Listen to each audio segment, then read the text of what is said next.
So we hear the story of the Israelites and how they were in slavery for 400 years, and they kept on crying unto God for deliverance, and the fact that God delivered them, and then because they faced difficulty on the way to the promised land, they looked back. They told Moses that, we wish that we were still in Egypt. Something that God delivered them from, something that they prayed 400 years to be delivered from. They kept saying that, how they wish they were in Egypt. At least they had this and that to eat, and they had that to eat. And when we hear the story about the Israelites, and we think, how can people pray 400 years to be delivered from slavery and still wish to go back into bondage? Now we judge the Israelites, and we'll be like, oh my God, these people, they are so rebellious, they are this and they are that. But the thing is that most of us do the exact same thing. Now you're struggling with a particular thing, you're struggling with a particular sin, and you've been telling God, please deliver me from this, deliver me from that, and God in His mighty power delivers you.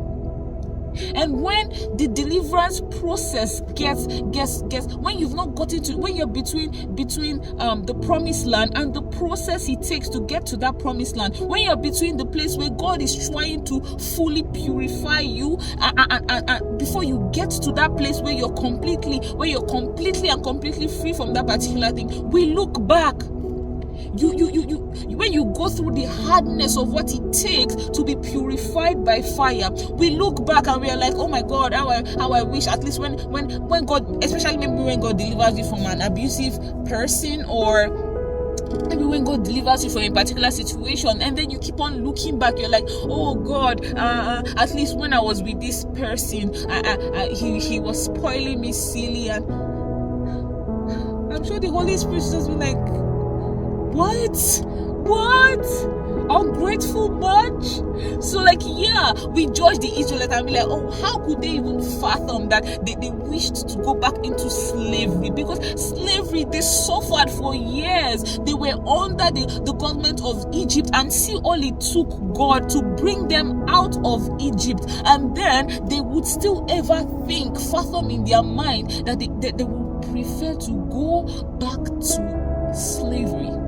Now, most of us do this thing, and then we should be strong enough to pass through the process that it takes for us to get to our promised land, the process that it takes for us to be purified, the process that it takes for God to shed off that particular part of our flesh that is making us run back to sin. We should be strong to be able to go through the fire, because the person that we will be at the other side of the fire is the best version of us.